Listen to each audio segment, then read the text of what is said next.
হযরত জরির বিন আবদুল্লাহ রাদিয়াল্লাহু তাআলা আনহু হতে বর্ণিত আছে যে হুজুর পাক আলাইহিস সালাতু ওয়াসসালাম বলেছেন, আল্লাহ দয়া করেন না তাকে যে দয়া করে না মানুষকে।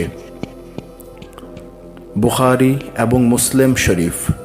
হুজুর পাক আলাইহিস সালাতু ওয়াসসালাম বলেছেন, আগুন, পানি, খাদ্যদ্রব্য এবং পোশাক পরিচ্ছদের উপর রয়েছে প্রত্যেক এর সমান অধিকার। হযরত আবু যর গিফারি রাদিয়াল্লাহু তাআলা আনহু যখন তার ভৃত্যকে গালি দিতেছিলেন, তখনই হুজুর পাক আলাইহিস সালাতু ওয়াসসালাম তাকে সাবধান করে বললেন, কেন তুমি তাকে গালি দিচ্ছ? তুমি কি ভুলে গেলে যে সে তোমারই ভাই? তুমি যা খাবে এবং পরিধান করবে ঠিক তাই তাকে অবশ্যই দিতে হবে। আমি বুঝতে পারছি যে জাহেলিয়াত তথা অসভ্য যুগের প্রভাব এখনও তোমার মধ্যে ক্রিয়া করছে। এই দুটো হাদিসের প্রথমটিতে প্রতিটি মানুষের বেঁচে থাকার অধিকার যে সমান এবং সাম্যবাদী যে সুস্পষ্টভাবে প্রকাশ পেয়েছে, তারই বারবার আবেদনের একটি জ্বলন্ত উদাহরণ। বেঁচে থাকার তরে প্রতিটি মানুষের নিত্য প্রয়োজনীয় চাহিদাগুলোর প্রয়োজন হয় অধিক। এই চাহিদাগুলোর যে কোনো একটির অভাবে মানুষের পক্ষে বেঁচে থাকা অসম্ভব হয়ে দাঁড়ায়। যেমন পানির কথা ধরা যাক। পানির ব্যবহার ছাড়া মানুষ এক পা এগিয়ে যেতে পারে না, কারণ বেঁচে থাকার জন্য পানি সবার একইভাবে এবং একই রূপে সমান প্রয়োজন। তাই পানির ওপর থাকবে জনগণের সমান অধিকার। এখানে ব্যক্তি মালিকানা তথা প্রাইভেট প্রপার্টির কোনো প্রশ্নই আসতে পারে না। ব্যক্তি মালিকানার স্বীকৃতি যেখানেই প্রচলিত প্রথা হিসেবে মানুষের মৌলিক দ্রব্যাদির উপর স্থান পেয়েছে, সেখানেই সঙ্গে সঙ্গে দানা বেঁধে উঠেছে অসাম্যের বিশ্রী কলহ। ব্যক্তি মালিকানার স্বীকৃতি স্থান পেয়ে পৃথিবীর বুকটার উপর যুগে যুগে যে বর্বর অত্যাচার, অবিচার এবং পাপাচার হৃদয় বিদারক বাস্তব ঘটনার অবতারণা হয়েছে, তার কলঙ্ক স্বাক্ষর বহন করে ইতিহাসের প্রতিটি কাগজের আঙ্গিনায় বোবা বেদনার গুমরানো ছবি ফুটে ওঠে। ব্যক্তি মালিকানার অভিশাপ মানব জাতির মানবতার উপর ভয়ঙ্কর আঘাত হেনে মানুষের মনকে বিভৎস ছবির কল্পনা করে গা শিহরিয়ে ওঠে। ব্যক্তি মালিকানার অভিশাপে মানুষের কোল হতে মানব শিশুকে মানুষ ছিনিয়ে নিয়ে মানুষের সবুজ মনটাকে কান্নার তীব্র বাণে শত শত ফুটো করে গেছে। হুজুর পাক আলাইহিস সালাতু ওয়াসসালাম এর প্রেমিক মানব, আপনি কল্পনার চোখে একবার কল্পনা করে দেখেন তো, আপনার কোলের আদুরে পুত্রকে আপনারই কোল হতে আর একটি মানুষ চিরতরে ছিনিয়ে নিয়ে যাচ্ছে দাস বানিয়ে রাখার জন্য, আর আপনি অবাক বিস্ময়ে হা করে দাঁড়িয়ে দেখছেন। আপনার আদুরে দুলাল বাবা বাবা ডাকে বোবা আকাশটায় বেদনার প্রতিধ্বনি করে চিরতরে আপনার পাশ হতে বিদায় নিচ্ছে। জানো হে রসূল প্রেমিক মানব, কেন এই করুণ দৃশ্যের অবতারণা হচ্ছে একই শরাব পুরানো বোতল হতে নতুন বোতলে ঢেলে রাখার মতো? এর একমাত্র কারণ ব্যক্তি মালিকানার স্বীকৃতি। ইসলাম মানুষকে মালিক বলেনি, সুতরাং মালিকানার স্বীকৃতির প্রশ্ন কোথা হতে এলো? ইসলাম মানুষকে মালিকানার দাবি করলে শিরক অর্থাৎ অংশীদারিত্ব তথা কাফের বলে স্পষ্ট ঘোষণা করেছে। সুতরাং মালিকানার দাবি করার স্বীকৃতির প্রশ্ন কোথা হতে এলো?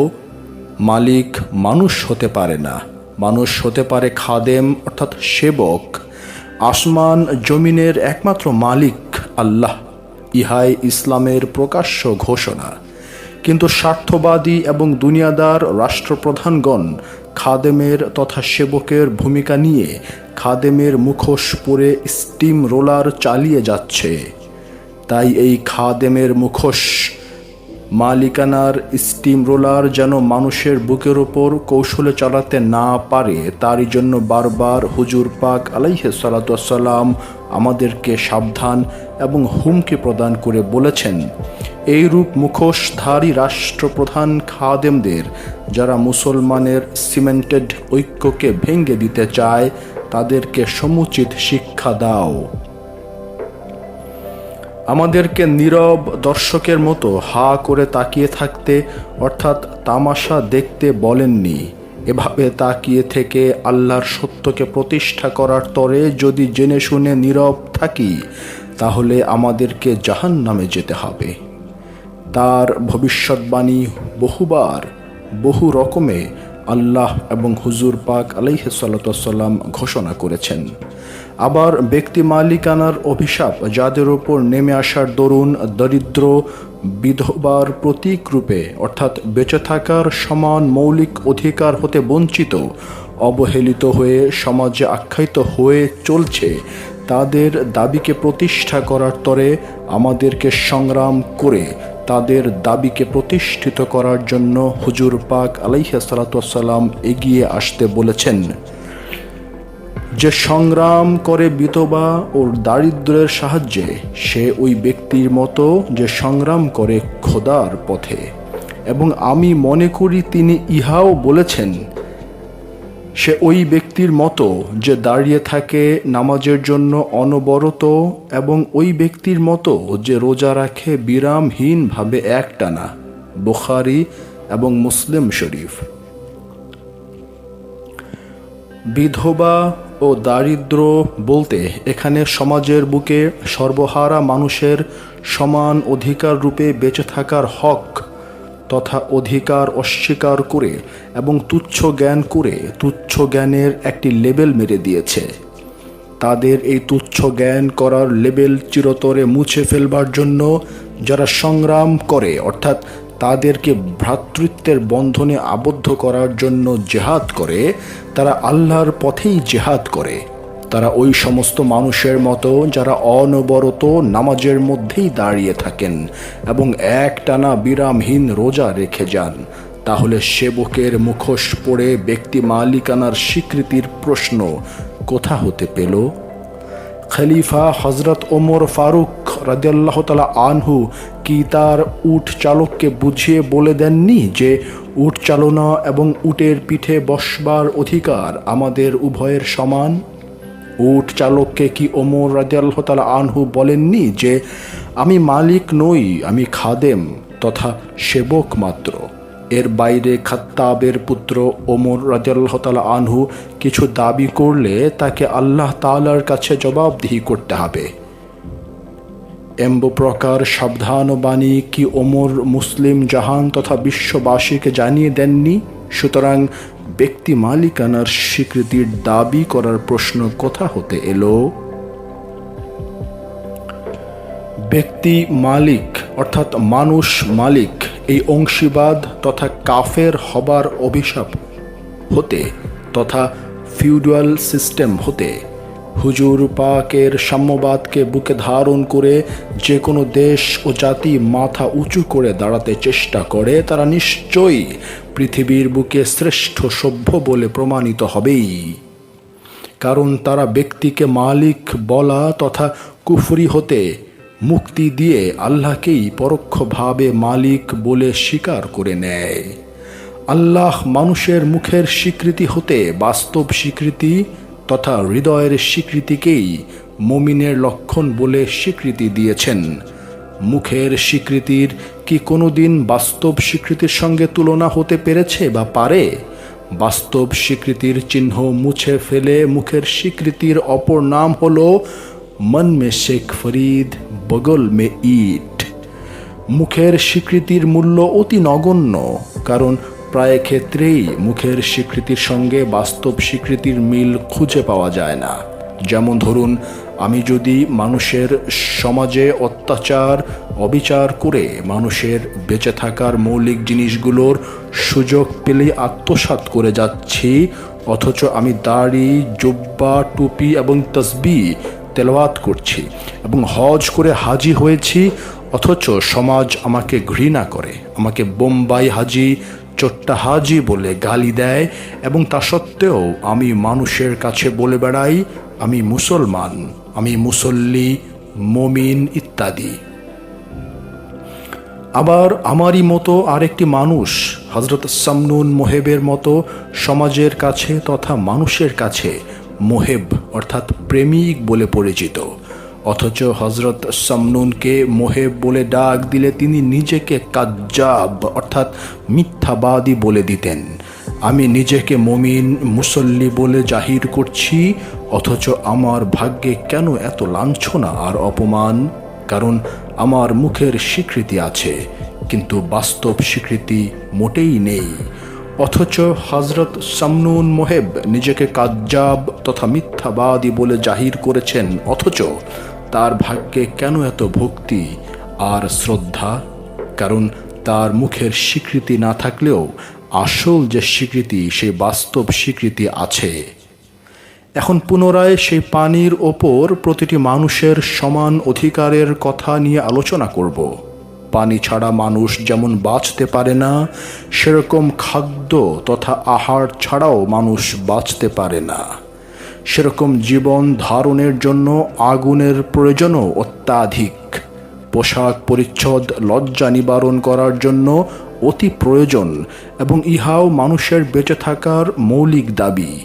শীতে প্রধান দেশে পোশাক পরিচ্ছদ যে শুধু লজ্জাকে ঢেকে রাখার কারণ তাই শুধু নয়, তীব্র শীতের প্রকোপ হতে মানুষের বাঁচার প্রশ্নেও এই পোশাক পরিচ্ছদ একটি বিশেষ স্থান দখল করে নেয়। তাই সার্বজনীন দাবির মৌলিক স্বীকৃতি বলে পোশাক পরিচ্ছদকে ঘোষণা করা হয়েছে। এজন্যই আগুন, পানি, খাদ্য এবং পোশাক পরিচ্ছদের ওপর রয়েছে প্রতিটি মানুষের সমান অধিকার বলে হুজুর পাক আলাইহিস সালাতু ওয়াস সালাম প্রকাশ্যে ঘোষণা করে গেছেন। সুতরাং ব্যক্তি মালিক হবার স্বীকৃতির প্রশ্ন কোথা হতে এলো? পার্থিব জীবনে ইসলামের দৃষ্টিতে মূল্যহীন পার্থিব সম্পদকে, যা প্রত্যেকের পার্থিব জীবন ধারণের বেলায় অতি প্রয়োজন, তা ইসলামের স্বতঃসিদ্ধ পার্থিব আইন অনুযায়ী প্রত্যেকের অধিকার সমান, এবং এই সমান কথাটি যাতে পার্থিব জীবন ব্যবস্থায় পূর্ণ মাত্রায় বিরাজ করে, তারই জন্য হুজুর পাক আলাইহিস সালাতু ওয়াস সালাম বহু স্থানে বহুবার ঘোষণা করেছেন। কারণ সমাজের বুকে, বিশেষ করে ইসলামিক শাসন ব্যবস্থায়, মুষ্টিমেয় স্বার্থপর ব্যক্তি অসাম্যের বীজ যাতে ঢুকিয়ে দিতে না পারে, তার জন্য প্রতিটি মুসলমানকে বারবার সাবধান করে দিয়েছেন। এই সাম্যবাদের শিক্ষাকেই কেন্দ্রবিন্দু ধরে নিয়ে ইসলামিক শাসন ব্যবস্থা সমাজে প্রতিষ্ঠা করতে হবে। অন্যথায় ইসলামিক শাসন ব্যবস্থার নামে আত্মবিরোধীমূলক ভাবধারা, অরাজকতা এবং ভোগবিলাসের বেদিতে পূজা দেবার সামিল হবে, এবং সমাজ জীবনে নেমে আসবে আরও ভয়ঙ্কর অভিশাপ। কারণ ইহা হবে আল্লাহ এবং হুজুর পাক আলাইহিস সালাতু ওয়াস সালাম এর ওপর মুনাফিকি করা। মুনাফিকের শাস্তি কাফেরের চেয়ে ভয়ঙ্কর। মুনাফিক ছদ্মবেশ ধারণ করে, তাই সমাজের মানুষ পানি মনে করে তৃষ্ণা নিবারণ করতে ছুটে যায়। মরীচিকার সন্ধান পেয়ে তারা মৃত্যুর কোলে ঢলে পড়ে। ঘৃণা, মানুষের অমর্যাদা, স্বার্থপরতা ইত্যাদি বহু দোষে দোষী আমাদের কুখ্যাত এই সামাজিক অসাম্য। তাছাড়া আরও একটি বড় দোষ এতে আছে। গুটিকতক লোক বিলাসিতা ও প্রাচুর্যের কারণে নফস পরাস্ত হয়ে পড়ে। অপরদিকে বঞ্চিতের দল তাদের প্রাণটাকে কোনো মতে বাঁচিয়ে রাখার চেষ্টাতেই ব্যস্ত থাকে। আত্মা তথা রুহের গবেষণা কাকে বলে তা দেখবার ও বুঝবার সুযোগই হলো না তাদের। হুজুর পাক আলাইহিস সালাতু ওয়াস সালাম বলেন, সব বিষয়ে মধ্যপথ উত্তম। রাষ্ট্রীয় সম্পদ বন্টনের ব্যাপারেও এই উত্তম পথের ব্যবস্থা কেন আমরা নষ্ট হতে দেব?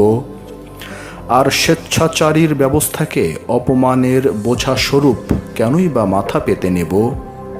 যে জাতি প্রকৃতপক্ষে ইহকালও চাইল না এবং পরকালের প্রতিও উদাসীন রইল, তাদের অবস্থা?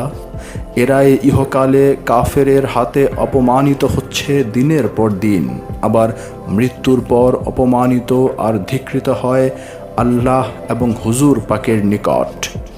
আমরা যাতে হুজুর পাক আলাইহিস সালাতু ওয়াস সালাম এর পার্থিব সম্পদের সমান বন্টন এই নীতিকে সামনে রেখে দ্রুত গতিতে সাম্যবাদ প্রতিষ্ঠা করতে পারি, তার জন্য থাকতে হবে আন্তরিকতা এবং ত্যাগ।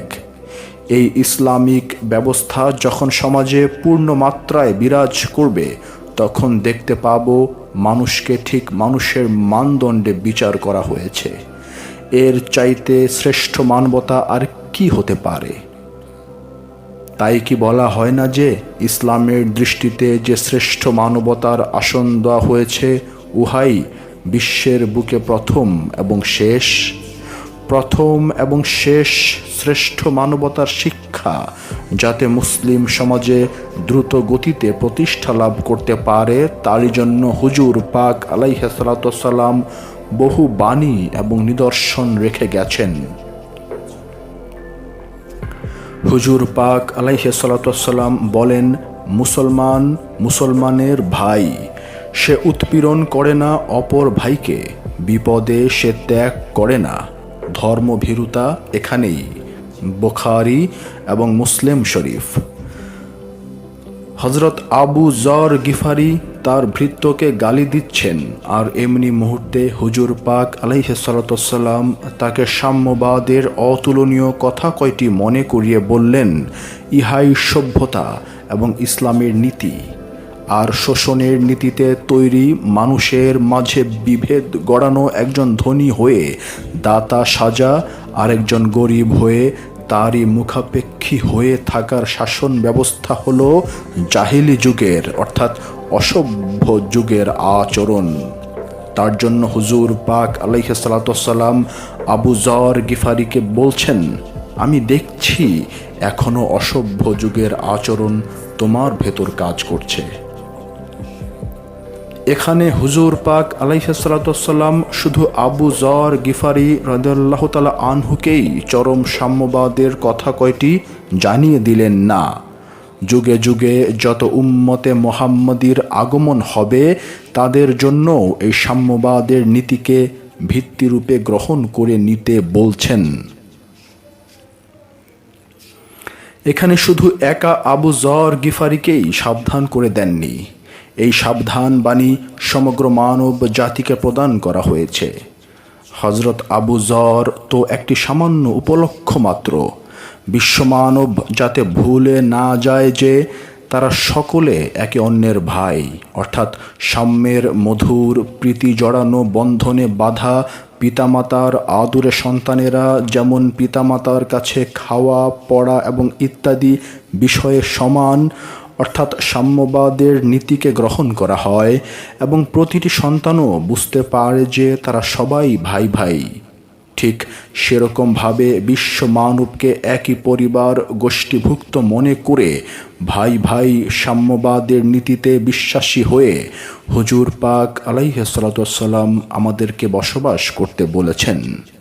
তাই হযরত আবু যরকে উপলক্ষ করে হুজুর পাক আলাইহিস সালাতু ওয়াস সালাম সমগ্র মানব জাতিকে হুঁশিয়ার করে দিয়ে বলছেন, তুমি কি ভুলে গেলে যে সে তোমারই ভাই? তুমি যা খাবে এবং পড়বে তাকে তাই দিতে হবে। এই সাম্যবাদের নীতিতে যারা বিশ্বাসী নন, অর্থাৎ মানুষ মানুষের ভাই, এটাকে একটি মানুষের জীবনটাকে চালাতে যতটুকু প্রয়োজন ততটুকু প্রয়োজন অপর একটি মানুষের বেলাতেও এই আদর্শকে যারা সমর্থন না করে মানুষের মাঝে অসাম্যের প্রবাল প্রাচীর তৈরি করে মানুষের বেঁচে থাকার মৌলিক দাবিগুলো হতে বঞ্চিত করে তাদেরকে হুজুর পাক আলাইহিস সালাতু ওয়াস সালাম অসভ্য বর্বর বলছেন এবং এই অসভ্য বর্বরতাকেই জাহিলি যুগ বলে ঘোষণা করেছেন।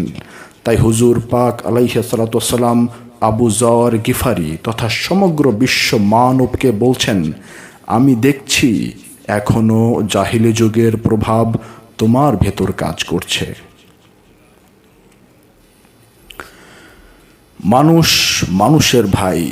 বিস্মিত নেত্রে বিংশ শতাব্দীর সাম্যবাদ বর্জিত অবহেলিত কোটি কোটি মানুষের কাছে আজ ইহা শুধু মুখের কথা তথা মৌখিক স্বীকৃতির ভূমিতেও কেঁদে বেড়ায়। বাস্তব সমাজ ব্যবস্থার কল্পনা করাটাও মানুষ ভুলতে বসেছে, অর্থাৎ ঈমান হারাতে চলছে। ব্যক্তি মালিকানার শেরেক হতে সাম্যের গান গাইতে গেলে ব্যক্তি মালিকানার পূজারী মুসলমান নামধারী মুনাফিকের দল ধমক দিয়ে চমক খাইয়ে দেয়। হে নির্ভীক মুসলমান, তুমি ব্যক্তি মালিকানার পূজারীকে কবে বলতে শেখাবে আল্লাহ একমাত্র আসমান জমিনের মালিক হলে তুমি কোন স্পর্ধা ভরে নিজেকে মালিক বলে মুসলমান সমাজে মুসলমান বলে পরিচয় দাও? উত্তর দাও হে নির্ভীক মর্দে মুজাহিদ। আর নীরব নিথর থেকে কোটি কোটি অবহেলিত মানুষগুলোকে ভিক্ষা ভাণ্ড হাতে ক্ষুধার জ্বালায় বুকটা ফেটে যাচ্ছে চিৎকার করে করুণ ফরিয়াদের করুণ কলঙ্ক ছবি আল্লাহর দেওয়া সবুজ মাটির দিগন্তে প্রতিফলিত হতে দিও না। তাদের উজাড় করা উদার প্রাণটা নবিউল্লাহ আলাইহিস সালাম এর ব্যাকুল কণ্ঠের আকুল আবেদন, তুমি যা খাবে এবং পড়বে অপরকেও তাই দিতে হবে, না দিলে তুমি মুসলমানই হতেই পারবে না। এটাকে চিরসার্থক করে রাখার পথ তৈরি করে সেই পথের উজ্জ্বল দৃষ্টান্ত রেখে যাও।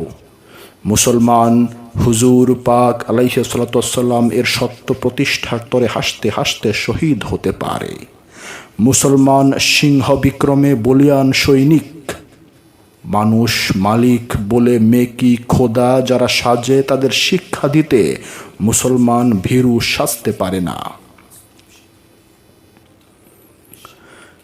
ভীরু ফেরুপালের পংক্তিতে মুসলমানের নাম নাই।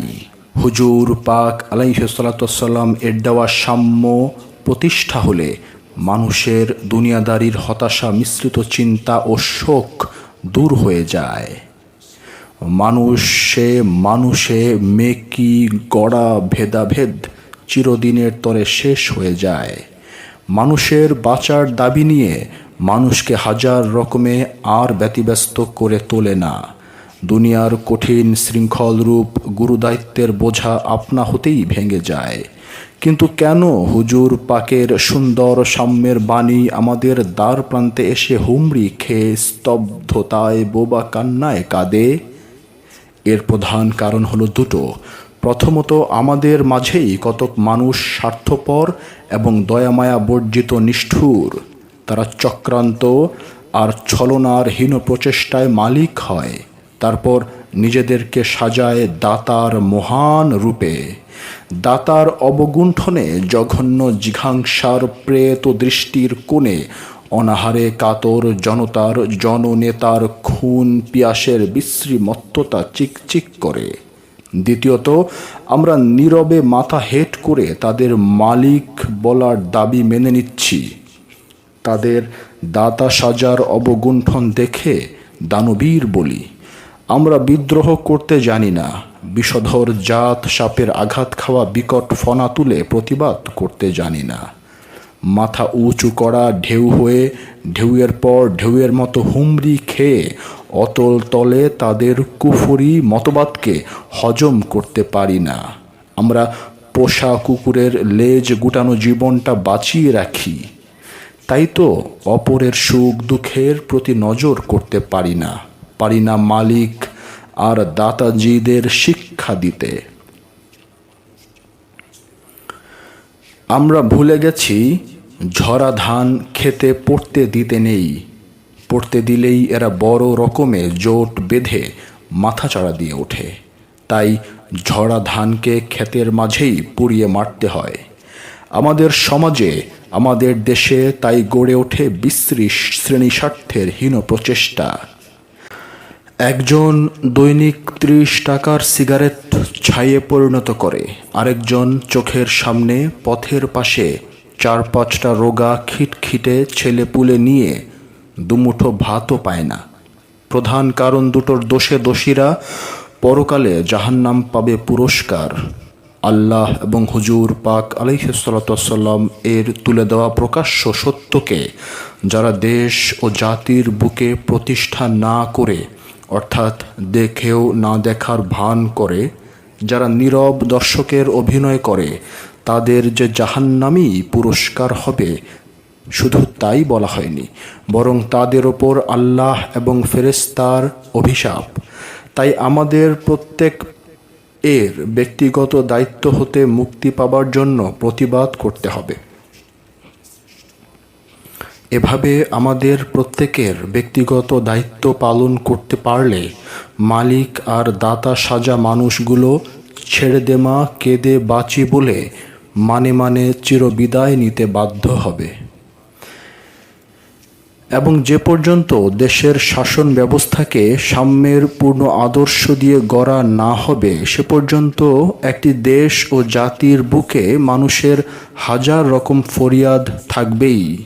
তাই সর্বপ্রথম দেশের শাসন ব্যবস্থা হতে শিরক ও কুফরি ব্যক্তি মালিকানা উচ্ছেদ করে সাম্য প্রতিষ্ঠা করতে হবে। দেশ ও জাতিকে সর্বপ্রথমে সবচাইতে বড় শিরক ও কুফরি মানুষ মালিক সম্পূর্ণরূপে উচ্ছেদ করে দিতে হবে। হযরত আবু হুরায়রা রাদিয়াল্লাহু তাআলা আনহু হতে বর্ণিত আছে যে হুজুর পাক আলাইহিস সালাতু ওয়াস সালাম বলেছেন, মুসলমান মুসলমানের ভাই, সে উৎপীড়ন করে না তাহাকে, ত্যাগ করে না তাহাকে বিপদে, তুচ্ছ জ্ঞান করে না তাহাকে, ধর্মভীরুতা এখানেই। এবং তিনি ইশারা করলেন নিজের বক্ষের দিকে 3 বার। মুসলমানের পক্ষে মন্দের জন্য ইহাই যথেষ্ট যে সে ঘৃণা করে মুসলমান ভাইকে। মুসলিম শরীফ। হুজুর পাক আলাইহিস সালাতু ওয়াস সালাম বলেছেন, হিংসা করো না পরস্পরকে, ঘৃণা করো না পরস্পরকে, এবং হও খোদার বান্দা, সব ভাই ভাই। বুখারী এবং মুসলিম শরীফ। এই দুটো হাদিসে রাসূলুল্লাহ আলাইহিস সালাতু ওয়াস সালাম ওই একই সাম্যের আদর্শকে বিশ্ব মানবের কল্যাণের তরে প্রতিষ্ঠা করতে আহ্বান জানিয়েছেন। বারবার একই সাম্যের কথা আমাদেরকে মনে করিয়ে দিচ্ছেন, যাতে আমরা বৈষম্যের প্রাচীর তৈরি করে বিশ্ব মানবকে মানবতার আদর্শ হতে ফেলে দিয়ে অসহায় বেদনার্ত পরিবেশ দেশ ও সমাজের বুকে তৈরি করতে না পারি।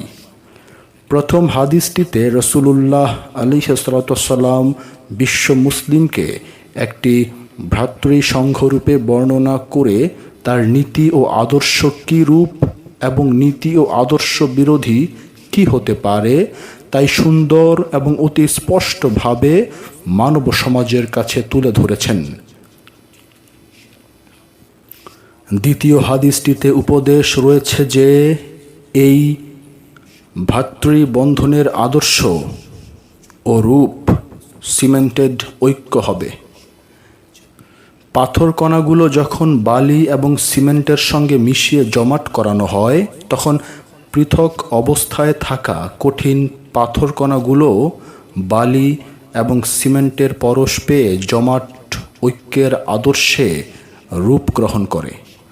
সে একই রকমভাবে প্রতিটি পৃথক অবস্থায় থাকা মুসলমান যখন পরস্পর হিংসা এবং ঘৃণা পরিত্যাগ করে, তখন স্বাভাবিকভাবে পরস্পরের প্রতি দানা বেঁধে ওঠে ভালোবাসা এবং অটুট ভ্রাতৃবন্ধন।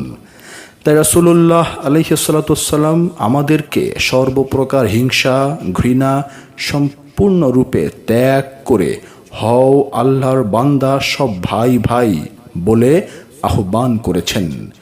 আবার রাসূলুল্লাহ আলাইহিস সালাতু ওয়াস সালাম আমাদেরকে জানিয়ে দিচ্ছেন, জানো ধর্মভীরুতা কোথায় আর মন্দের জন্য যথেষ্ট কি তা কি জানো?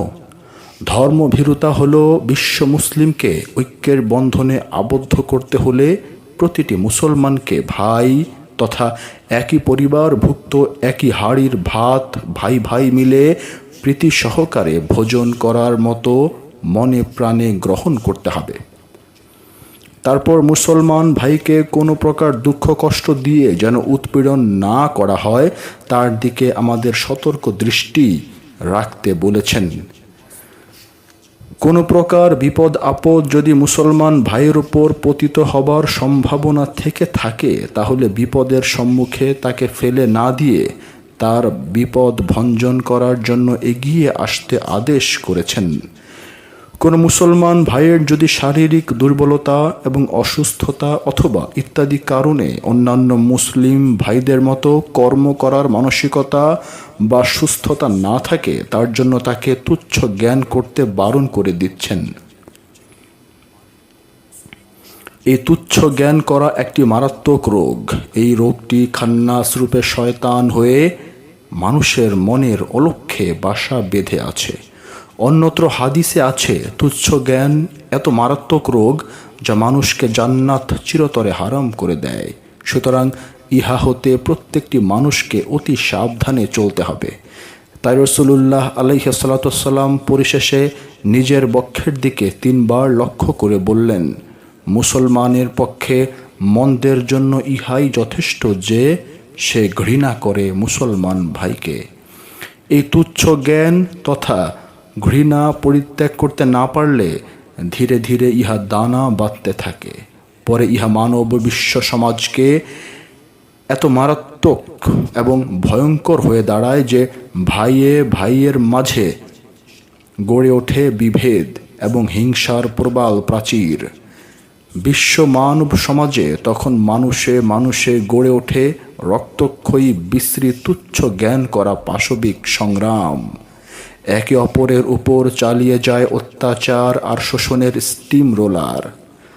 মানবতার বিচার, মানুষকে মানুষের ভাই মনে করার আদর্শ তখন বিশ্বের দুয়ারে আছড়িয়ে কাঁদে। এই চরম নৈরাশ্যজনক পরিস্থিতিতে নীরবতা প্রদর্শন করা আর আল্লাহ এবং রাসূলুল্লাহ আলাইহিস সালাতু ওয়াস সালাম এর হুকুম এবং আদর্শকে প্রকাশ্যে অমান্য করা একই কথা। এরূপ নীরব হয়ে থাকার পরিণাম সুনিশ্চিত অগ্নি পুরস্কার। তাই মুক্তি নেই কারো, মুক্তি নেই যারা অত্যাচার অবিচারের সামনে হা করে তামাশা দেখে। অত্যাচারীর উৎপীড়নের প্রধান পরিচালনায় যারা আছে, যারা ক্ষমতা থাকা সত্ত্বেও অত্যাচার এবং উৎপীড়ন বন্ধ না করে অত্যাচার উৎপীড়ন করার দৃশ্য নীরবে দেখে যায়, তাদেরকে অত্যাচার উৎপীড়ন বন্ধ করার আবেদন জানাও। যদি তোমার অথবা তোমাদের অত্যাচার বন্ধ করার আবেদনে সাড়া না পাও, যদি মনে করো তোমার অথবা তোমাদের চোখে কলুর বলদের ঠুলি পরিয়ে দিয়ে ভেলকিবাজি দেখাতে চায়, তবে প্রতিবাদের ঝড় তোলো।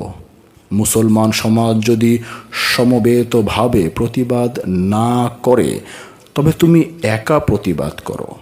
সকলে জাহান্নামে গেলেও তুমি কিন্তু জাহান্নামের পথ তৈরি করে রেখো না, কারণ মুক্তি নেই, অসম্ভব মুক্তির প্রশ্ন।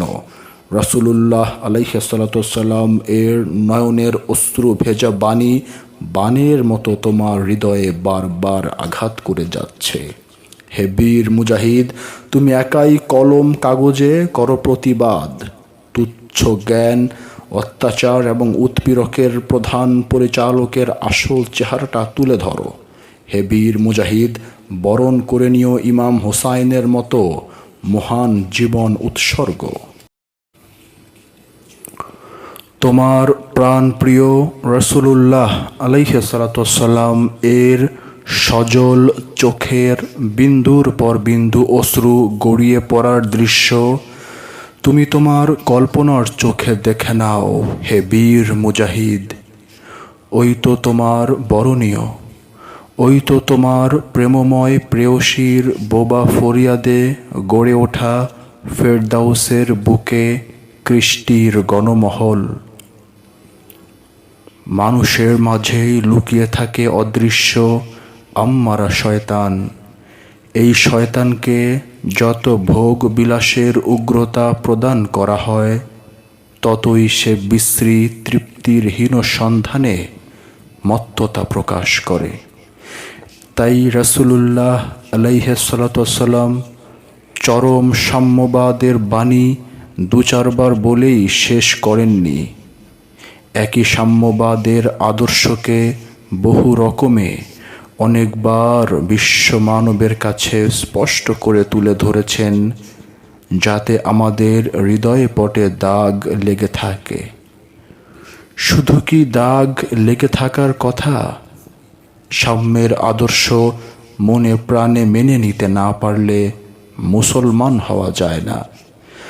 আল্লাহ কি সুন্দর ভাষার শৈলীতে বিশ্ব মানবকে জানিয়ে দিচ্ছেন, তুমি কি সেই লোকটিকে চেনো বা দেখেছ যে দিন অর্থাৎ ইসলামের উপর মিথ্যা আরোপ করে তথা সোজাসুজি ইসলাম ধর্মকে অস্বীকার করে বসে?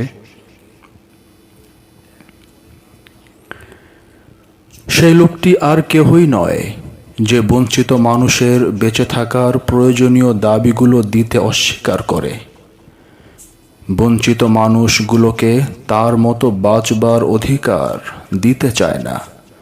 তোমাদের মতো মানুষ তারা, অথচ তাদেরকে বেঁচে থাকার জন্য মৌলিক জিনিসগুলো তথা খাদ্য, পোশাক পরিচ্ছদ, ঘর, আসবাবপত্র ইত্যাদি তথা এক কথায় মাউন দিতে চায় না। দুনিয়ার মূল্যহীন সম্পদগুলোকে আমিত্ব দিয়ে ঘিরে রাখে।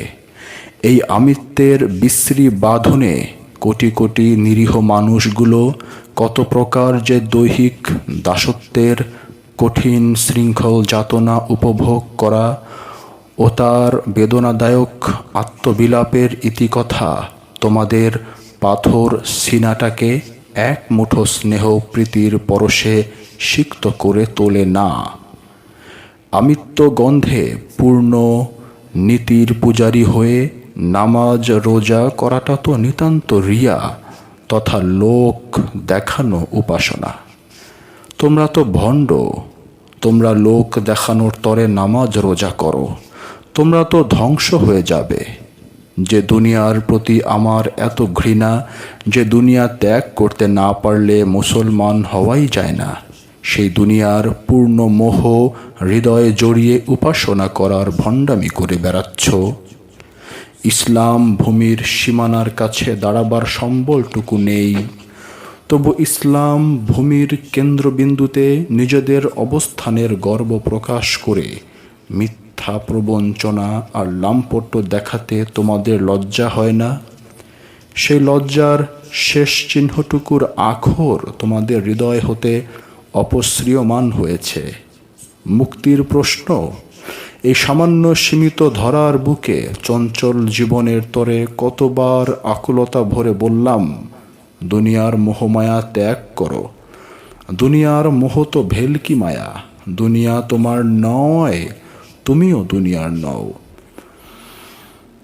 তবু কেন ভেলকি মায়ায় ঝিমিয়ে পড়া ভ্রান্ত আখির কোণে মরীচিকায় জলের প্রেত নৃত্য দেখো? আমি তোমাদের তরে আখেরাতে যে বিমলিন বিস্ময় জড়ানো নিয়ামত রেখেছি সে তো মহাসাগর। সেই মহাসাগর তোমাদের তরে অপেক্ষায় রত। শুধু এক বিন্দু জল মায়ায় আমিত্বের বাঁধন দৃঢ় করার তরে হাত দুটো আর প্রসারিত করে দিও না। একটি ইটের গা জড়িয়ে আরেকটি ইট, এভাবে ইটগুলো নিবিড় ভ্রাতৃবন্ধনে আবদ্ধ হয়ে রচনা করে প্রাসাদ। তোমরাও তোমাদের মাঝে নিবিড় ভ্রাতৃবন্ধনে গড়ে তোলো ইসলামের চির উজ্জ্বল বিস্ময়কর গণসাম্যের গণমহল। সেদিন হবে তোমরা পৃথিবীর বুকে সভ্য মানব।